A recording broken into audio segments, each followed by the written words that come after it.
Tomato ಗೊಜ್ಜು ಮಾಡೋದು ತೋರಿಸ್ತಾ ಇದ್ದೀನಿ. ನಾವು ಇದಕ್ಕೆ ಹುಣಸೆಹಣ್ಣು ಹಾಕಿ ಮಾಡ್ತೀವಿ, ತುಂಬ ಚೆನ್ನಾಗಿರುತ್ತೆ. ರೈಸ್ಗಂತೂ ಒಳ್ಳೆ ಕಾಂಬಿನೇಷನ್ ಇದು. ನಾನಿಲ್ಲಿ 2 ಸ್ಪೂನ್ನಷ್ಟು ಎಣ್ಣೆ ಹಾಕೊಂಡಿದ್ದೀನಿ. ಎಣ್ಣೆ ಸ್ವಲ್ಪ ಕಾಯ್ದ್ಮೇಲೆ ಸ್ವಲ್ಪ ಸಾಸಿವೆ ಹಾಕೊಳ್ಳೋಣ. ಸಾಸಿವೆ ಚೆನ್ನಾಗಿ ಸಿಟ್ಲಿದ್ಮೇಲೆ ಸ್ವಲ್ಪ ಜೀರಿಗೆ ಹಾಕೊಂಡಿದ್ದೀನಿ, ಕಡಲೆಬೇಳೆ ಹಾಕೊಂಡು ಸ್ವಲ್ಪ ಉದ್ದಿನಬೇಳೆ ಹಾಕೊಂಡಿದ್ದೀನಿ. ಇವಾಗ ಸ್ವಲ್ಪ ಬೆಳ್ಳುಳ್ಳಿ ಹಾಕೊಳ್ಳೋಣ. ಆ ಬೆಳ್ಳುಳ್ಳಿ ಎಲ್ಲ ಚೆನ್ನಾಗಿ ಫ್ರೈ ಆದಮೇಲೆ ನಾನಿಲ್ಲಿ ಹಸಿಮೆಣಸಿನಕಾಯಿ ಹಾಕೊಂಡಿದ್ದೀನಿ. ಇವಾಗ ಸ್ವಲ್ಪ ಕರಿಬೇವು ಸೊಪ್ಪು ಹಾಕೊಳ್ಳೋಣ. ನೀವು ಬೆಳ್ಳುಳ್ಳಿ ಬೇಕಿದ್ರೆ ಜಜ್ಜಿಬಿಟ್ಟು ಹಾಕೋಬೋದು. ಇವಾಗ ಅದೆಲ್ಲ ಚೆನ್ನಾಗಿ ಫ್ರೈ ಆದಮೇಲೆ ಒಂದು ಈರುಳ್ಳಿ ಕಟ್ ಮಾಡಿ ಹಾಕೊಂಡಿದ್ದೀನಿ. ನೋಡಿ ಇವಾಗ ಈರುಳ್ಳಿ ಎಲ್ಲ ಚೆನ್ನಾಗಿ ಕೆಂಪಾಗಿದೆ. ಇವಾಗ ನಾನು ಟೊಮೆಟೊನ ರುಬ್ಕೊಂಡಿದ್ದೀನಿ. ನಾನಿಲ್ಲಿ ಒಂದು 4-5 ಟೊಮೆಟೊನ ಚೆನ್ನಾಗಿ ರುಬ್ಕೊಂಡಿದ್ದೀನಿ. ಆ ಟೊಮೆಟೊನ ಹಾಕ್ಕೊಂಡಿದ್ದೀನಿ. ರುಬ್ಕೊಂಡು ಹಾಕ್ಕೊಂಡ್ರೆ ಬೇಗ ಆಗುತ್ತೆ, ರುಬ್ಕೊಂಡು ಅಥವಾ ತುರಿದು ಹಾಕೋಬೋದು. ಈ ಟೊಮೆಟೊ ಹಸಿ ವಾಸನೆ ಹೋಗೋವರೆಗೂ ಚೆನ್ನಾಗಿ ಇದನ್ನ ಬೇಯಿಸ್ಕೊಳ್ಳೋಣ. ಇದೆಲ್ಲ ಗಟ್ಟಿ ಆಗಬೇಕು ಆಲ್ಮೋಸ್ಟು. ನೋಡಿ ಇವಾಗ ಟೊಮೆಟೊ ನಾವು ಹಾಕಿದ್ದು ಪ್ಯೂರಿ ಎಲ್ಲ ಗಟ್ಟಿಯಾಗಿದೆ. ಎಣ್ಣೆನೂ ಸೈಡಲ್ಲಿ ಬಿಡ್ತಾ ಇದೆ. ಈ ಟೈಮ್ನಲ್ಲಿ 1 ಸ್ಪೂನ್ನಷ್ಟು ಚಿಲ್ಲಿ ಪೌಡರ್ ಹಾಕ್ತಿದ್ದೀನಿ. ಖಾರ ನೋಡ್ಕೊಳ್ಳಿ, ನೀವು ಜಾಸ್ತಿ ಕಡಿಮೆ ಮಾಡ್ಕೋಬೋದು. ಒಂದು ಅರ್ಧ ಸ್ಪೂನ್ನಷ್ಟು ಅರಿಶಿನ ಪುಡಿ ಹಾಕಿದ್ದೀನಿ. ರುಚಿಗೆ ಬೇಕಾದಷ್ಟು ಉಪ್ಪು ಹಾಕ್ತಿದ್ದೀನಿ.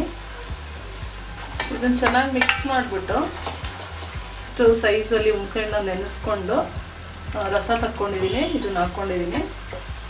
ನಾನಿಲ್ಲಿ ಫಾರಮ್ ಟೊಮೆಟೊ ಬಳಸಿರೋದ್ರಿಂದ ಹುಣಸೆಹಣ್ಣು ಹಾಕ್ಕೊಂಡಿದ್ದೀನಿ. ನೀವೇನಾದ್ರೂ ನಾಟಿ ಟೊಮೆಟೊ ಬಳಸ್ತೀರಾ ಅಂದರೆ ಅದರಲ್ಲೇ ಹುಳಿ ಜಾಸ್ತಿ ಇರುತ್ತೆ, ನೀವು ಹುಣಸೆಹಣ್ಣು ಹಾಕೋ ಅವಶ್ಯಕತೆ ಇರೋಲ್ಲ. ನೋಡಿ ಹಾಕ್ಕೊಳ್ಳಿ. ಹುಳಿನೂ ಅಷ್ಟೇ, ಹುಳಿ ಉಪ್ಪು ಖಾರ ಎಲ್ಲ ನಿಮಗೆ ರುಚಿಗೆ ಹೇಗೆ ಬೇಕೋ ಹಾಗೆ ಸೇರಿಸ್ಕೊಳ್ಳಿ. ಇದು 1-2 ನಿಮಿಷ ಕುದೀಲಿ. ಅದು ಹುಣಸೆಹಣ್ಣು ಹಾಕಿದ್ದೀವಲ್ಲ, ಸ್ವಲ್ಪ ಹಸಿ ವಾಸನೆ ಹೋಗಬೇಕು. ನೋಡಿ ಇವಾಗ ಚೆನ್ನಾಗಿ ಕುದೀತಾ ಇದೆ. ಇವಾಗ ಒಂದು ಸ್ವಲ್ಪ ನೀರು ಹಾಕ್ಕೊಳ್ತೀನಿ ನಾನು. ಇದು ಚೆನ್ನಾಗಿ ಕುದೀಲಿ ಇವಾಗ. ನೋಡಿ ಇವಾಗ ಗೊಜ್ಜು ಚೆನ್ನಾಗಿ ಕುದೀತಾ ಇದೆ. ಎಣ್ಣೆ ಎಲ್ಲ ಸೈಡಲ್ಲಿ ಬಿಟ್ಟಿದೆ. ಇವಾಗ ಗೊಜ್ಜು ರೆಡಿ ಆಗಿದೆ. ಈ ಕನ್ಸಿಸ್ಟೆನ್ಸಿನೇ ಇರಬೇಕು ಈ ಗೊಜ್ಜು. ಅನ್ನಕ್ಕೆ ಕಲ್ಸ್ಕೊಂಡು ತಿನ್ನೋಕೆ ತುಂಬ ಚೆನ್ನಾಗಿರುತ್ತೆ ಇದು. ಲಾಸ್ಟ್ಗೆ ಸ್ವಲ್ಪ ಕೊತ್ತಂಬರಿ ಸೊಪ್ಪು ಹಾಕೊಳ್ಳೋಣ.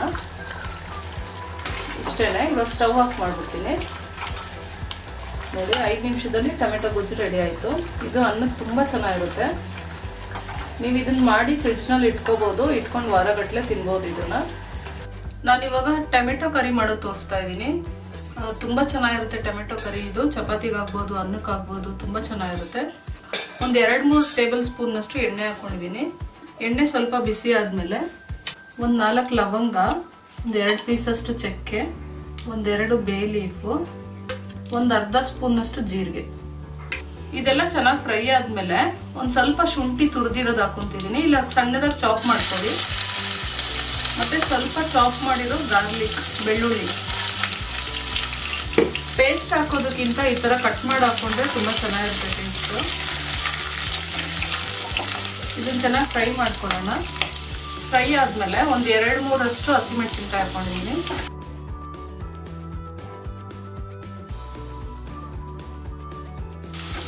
ಈರುಳ್ಳಿ ಚೆನ್ನಾಗಿ ಫ್ರೈ ಆಗಬೇಕು, ಕಲರ್ ಚೇಂಜ್ ಆಗಬೇಕು, ಅಲ್ಲಿವರೆಗೂ ಫ್ರೈ ಮಾಡ್ಕೊಳ್ಳೋಣ.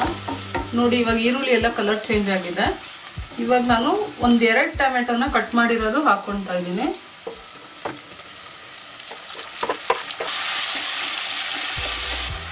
ಈ ಟೊಮೆಟೊ ಚೆನ್ನಾಗಿ ಮೆತ್ತಗಾಗಬೇಕು, ಅಲ್ಲಿವರೆಗೂ ನಾವು ಇದನ್ನು ಕುಕ್ ಮಾಡ್ಕೋಬೇಕು.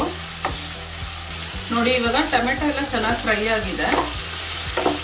ಆಲ್ಮೋಸ್ಟ್ 90% ಚೆನ್ನಾಗಿ ಫ್ರೈ ಆಗಿದೆ. ಇವಾಗ ಸ್ವಲ್ಪ ಅರಿಶಿನ ಪುಡಿ ಸೇರಿಸ್ಕೊಳ್ಳೋಣ. ನಾನಿಲ್ಲಿ 1 ಸ್ಪೂನ್ನಷ್ಟು ಚಿಲ್ಲಿ ಪೌಡರ್ ಹಾಕ್ತಿದ್ದೀನಿ, ರೆಡ್ ಚಿಲ್ಲಿ ಪೌಡರು. ರುಚಿಗೆ ಬೇಕಾದಷ್ಟು ಉಪ್ಪು ಹಾಕ್ಕೊಳ್ಳಿ. ಇವಾಗ ಈ ಮಸಾಲೆ 1 ನಿಮಿಷ ಇದರಲ್ಲಿ ಫ್ರೈ ಮಾಡ್ಕೋಬೇಕು. ನಾನಿಲ್ಲಿ 2 ಟೊಮೆಟೊನ ರುಬ್ಕೊಂಡು ತಗೊಂಡಿದ್ದೀನಿ. ಈ ಟೊಮೆಟೊ ಚೆನ್ನಾಗಿ ಎಣ್ಣೆ ಬಿಡಬೇಕು, ಅಲ್ಲಿವರೆಗೂ ನಾವು ಇದನ್ನ ಬೇಯಿಸ್ಕೋಬೇಕು. ರುಬ್ಬಾಕೊಂಡ್ವಲ್ಲ ಟೊಮೆಟೊ, ಇವಾಗ ಫುಲ್ ಡ್ರೈ ಆಗಿದೆ. ಈ ಥರ ಆದಮೇಲೆ ಒಂದು 1/4 ಕಪ್ನಷ್ಟು ನೀರು ಹಾಕಬೇಕು. ಜಾಸ್ತಿ ಹಾಕ್ಬಾರ್ದು, ಒಂದು 1/4 ಕಪ್ನಷ್ಟು ಹಾಕಬೇಕು. ಟೇಸ್ಟು ಚೆನ್ನಾಗಿ ಬರುತ್ತೆ. ನಿಮ್ಗೆ ಅನ್ನಿಸ್ಬೋದು ಇಲ್ಲಿ ಟೊಮೆಟೊನ ಅರ್ಧ ಕಟ್ ಮಾಡಿ ಹಾಕಿದ್ದೀನಿ, ಅರ್ಧ ರುಬ್ಬಾಕಿದ್ದೀನಿ, ಎರಡನ್ನೂ ಕಟ್ ಮಾಡಿ ಹಾಕೋಬೋದಿತ್ತು, ಇಲ್ಲಾಂದರೆ ರುಬ್ಬ ಹಾಕೋಬೋದಿತ್ತು ಅಂತ. ಆದರೆ ಇದು ಟೆಕ್ಸ್ಚರ್ ಬೇರೆ ಥರ ಬರುತ್ತೆ, ಟೇಸ್ಟು ತುಂಬ ಡಿಫ್ರೆಂಟ್ ಆಗಿರುತ್ತೆ. ನೀವು ಈ ಥರ ಮಾಡಿ ನೋಡಿ, ನಿಮಗೆ ಗೊತ್ತಾಗುತ್ತೆ. ತುಂಬ ಚೆನ್ನಾಗಿರುತ್ತೆ ಇದು ಗ್ರೇವಿ. ಇದು ಇವಾಗ ಈ 1/4 ಕಪ್ ನೀರು ಡ್ರೈ ಆಗಬೇಕು. ಇವಾಗ ಹೆಂಗೆ ಡ್ರೈ ಆಗಿತ್ತಲ್ಲ ಅದೇ ಥರನೇ ಇದು ಡ್ರೈ ಆಗಬೇಕು. 2-3 ಸಾರಿ ನಾವು ಇದೇ ಪ್ರೊಸೀಜರ್ನೇ ಮಾಡಬೇಕು. ನೋಡಿ ನಾನು ಹಾಕಿದ 1/4 ಕಪ್ ನೀರು ಡ್ರೈ ಆಗಿದೆ. ಈ ಗ್ರೇವಿನ ಇನ್ನೊಂದು 5 ನಿಮಿಷ ಹೀಗೆ ಫ್ರೈ ಮಾಡ್ಕೊಳ್ಳೋಣ. ಇನ್ನೊಂದು ಚೂರು ಗಟ್ಟಿಯಾಗಲಿ ಇದು. ಇವಾಗ ನೋಡಿ ಇದು ಚೆನ್ನಾಗಿ ಡ್ರೈ ಆಗಿದೆ. ಇವಾಗ ನಾನು ಇದಕ್ಕೆ ಇನ್ನೊಂದು ಅರ್ಧ ಕಪ್ನಷ್ಟು ನೀರು ಹಾಕ್ತಿದ್ದೀನಿ. ನಾನು ಟೋಟಲ್ ಆಗಿ 1 ಕಪ್ನಷ್ಟು ನೀರು ಹಾಕಿದ್ದೀನಿ. ಇದಿಷ್ಟೇನೆ, ಇದು ಲಾಸ್ಟ್ ಟೈಮ್ ಇದು. ಇವಾಗ ಒಂದು ಅರ್ಧ ಸ್ಪೂನಷ್ಟು ಸಕ್ಕರೆ ಹಾಕೋಬೇಕು. ಸಕ್ಕರೆ ಜಾಸ್ತಿ ಹಾಕೋಬೇಡಿ, ಸ್ವಲ್ಪ ಒಂದು ಅರ್ಧ ಸ್ಪೂನ್ ಹಾಕೊಂಡ್ರೆ ಸಾಕು. ಇನ್ನು ಕಡಿಮೆ ಬೇಕಾದ್ರೂ ಹಾಕೊಳ್ಳಿ, ಆಮೇಲೆ ಸ್ವೀಟ್ ಆಗ್ಬಿಡುತ್ತೆ. ಇದೇನು ಅಂದ್ರೆ ಆ ಹುಳಿ ಅಂಶನ ಬ್ಯಾಲೆನ್ಸ್ ಮಾಡೋದಕ್ಕೆ ಈ ಸಕ್ಕರೆ ಹಾಕೋದಷ್ಟೇ. ಒಂದು ಅರ್ಧ ಸ್ಪೂನಷ್ಟು ಗರಂ ಮಸಾಲ ಹಾಕ್ತಿದ್ದೀನಿ. ಇವಾಗ ಸ್ವಲ್ಪ ಕಸ್ತೂರಿ ಮೇಥಿ ಹಾಕ್ತಾ ಇದ್ದೀನಿ. ನೋಡಿ ಇದು ಒಂದು ಕುದಿ ಬರೋವರೆಗೂ ಅಷ್ಟೇ ಗ್ರೇವಿ ರೆಡಿ ಆಯ್ತು. ಇವಾಗ ಲಾಸ್ಟ್ ನಲ್ಲಿ ಸ್ವಲ್ಪ ಬಟರ್ ಸೇರಿಸ್ಕೋಬೇಕು. ನಿಮ್ಮ ಹತ್ರ ಬಟರ್ ಇಲ್ಲ ಅಂದ್ರೂ ಪರವಾಗಿಲ್ಲ, ಸ್ಕಿಪ್ ಮಾಡ್ಕೊಳ್ಳಿ. ಆದ್ರೆ ಬಟರ್ ಹಾಕೊಂಡ್ರೆ ಈ ಗ್ರೇವಿಗೆ ತುಂಬಾ ಚೆನ್ನಾಗಿರುತ್ತೆ ಟೇಸ್ಟ್. ಸ್ವಲ್ಪ 1 ಸ್ಪೂನ್ ಅಷ್ಟು ಹಾಕಿದ್ದೀನಿ ಅಷ್ಟೇನೆ. ಇದು ಸ್ಟವ್ ಆಫ್ ಮಾಡ್ಕೊಳ್ಳೋಣ. ನಾನು ಈ ಗ್ರೇವಿ ಮಾಡೋದಕ್ಕೆ ಫಾರಂ ಟೊಮೆಟೊ ಬಳಸಿದ್ದೀನಿ. ನಾಟಿ ಟೊಮೆಟೊ ಬಳಸಕ್ ಹೋಗ್ಬೇಡಿ, ಚೆನ್ನಾಗಿರಲ್ಲ, ಇದು ತುಂಬಾ ಹುಳಿ ಆಗ್ಬಿಡುತ್ತೆ. ಫಾರಂ ಟೊಮೆಟೊದಲ್ಲೇ ಮಾಡ್ಕೊಳ್ಳಿ. ನೋಡಿ ಎಷ್ಟು ಚೆನ್ನಾಗಿ ಬಂದಿದೆ ಗ್ರೇವಿ, ತುಂಬಾ ಚೆನ್ನಾಗಿರುತ್ತೆ ಇದು. ನೀವು ಒಂದ್ಸರಿ ಇದನ್ನ ಖಂಡಿತವಾಗ್ಲೂ ಟ್ರೈ ಮಾಡಿ ನೋಡಿ. ಬರೀ ಟೊಮೆಟೊದಲ್ಲೇ ಮಾಡ್ಕೊಳ್ಳೋಂಥ ಗ್ರೇವಿ ಇದು. ಟೇಸ್ಟು ಅಷ್ಟೇ ತುಂಬಾ ಚೆನ್ನಾಗಿರುತ್ತೆ. ಈ ರೆಸಿಪಿ ನಿಮ್ಮೆಲ್ಲರಿಗೂ ಇಷ್ಟ ಆಯ್ತು ಅಂತ ಅನ್ಕೊಂಡಿದ್ದೀನಿ. ಇಷ್ಟ ಆಗಿದ್ರೆ ಲೈಕ್ ಬಟನ್ ಮೇಲೆ ಕ್ಲಿಕ್ ಮಾಡಿ. ತುಟ್ಬಿಟ್ಟು ಮಾಡೋ ಟೊಮೆಟೊ ಚಟ್ನಿ ತೋರಿಸ್ತಾ ಇದ್ದೀನಿ.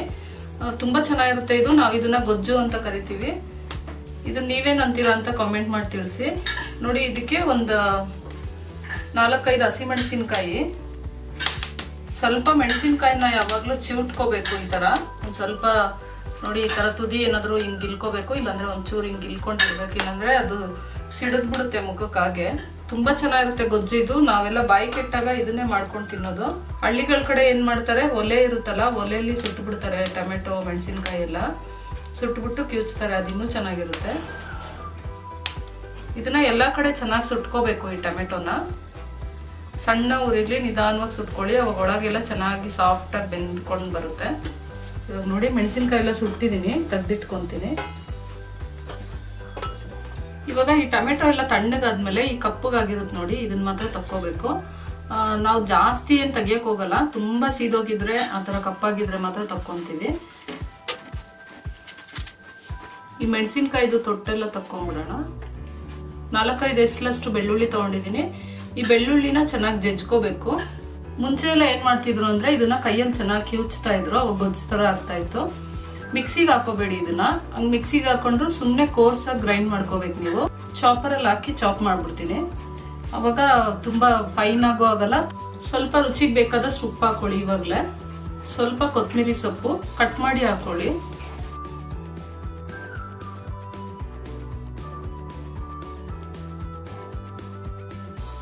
ನೋಡಿ ಈ ಕನ್ಸಿಸ್ಟೆನ್ಸಿ ಇರ್ಬೇಕಿದು.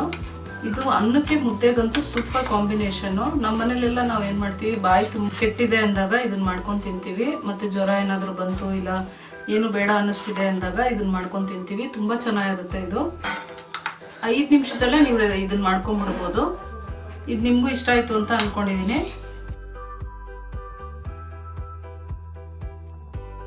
ಇದು ಗೊಜ್ಜು ನೋಡೋಕ್ ಸ್ವಲ್ಪನೇ ಇರುತ್ತೆ, ಆದ್ರೆ ಈ ಸ್ವಲ್ಪ 1 ಸ್ಪೂನ್ ಗೊಜ್ಜು ಹಾಕೊಂಡ್ರೆ ಒಬ್ರು ಊಟ ಮಾಡ್ಬೋದು, ಅಷ್ಟು ಚೆನ್ನಾಗಿರುತ್ತೆ ಇದು. ನೋಡಿದ್ರಲ್ಲ ಫ್ರೆಂಡ್ಸ್, ಈ 4 ರೀತಿ ಟೊಮೆಟೊ ಕರಿ ರೆಸಿಪೀಸ್ನ ಈಸಿಯಾಗಿ ಮನೆಯಲ್ಲಿ ಟೊಮೆಟೊ ಒಂದಿದೆ, ಟೊಮೆಟೊಲ್ಲೇ ಏನಾದ್ರು ಮಾಡ್ಕೋಬೇಕು ಅಂದಾಗ ಈ ತರ ಮಾಡ್ಕೋಬಹುದು. ಬೇಗನೂ ಆಗುತ್ತೆ, ರುಚಿನೂ ತುಂಬಾ ಚೆನ್ನಾಗಿರುತ್ತೆ. ಈ ರೆಸಿಪಿ ಎಲ್ಲ ನಿಮ್ಗೆ ಇಷ್ಟ ಆಯ್ತು ಅಂತ ಅನ್ಕೊಂಡಿದೀನಿ. ಇಷ್ಟ ಆಗಿದ್ರೆ ಪ್ಲೀಸ್ ನನ್ನ ಚಾನಲ್ ನ ಲೈಕ್ ಮಾಡಿ, ಮತ್ತೆ ನಿಮ್ ಫ್ರೆಂಡ್ಸ್ ಅಂಡ್ ರಿಲೇಟಿವ್ಸ್ಗೆ ನನ್ನ ವಿಡಿಯೋಸ್ನ ಶೇರ್ ಮಾಡಿ ಫ್ರೆಂಡ್ಸ್. ಮತ್ತೆ ಸಿಗೋಣ ಇನ್ನೊಂದು ವಿಡಿಯೋದಲ್ಲಿ. ಅಲ್ಲಿವರೆಗೂ ಟೇಕ್ ಕೇರ್. Thank you.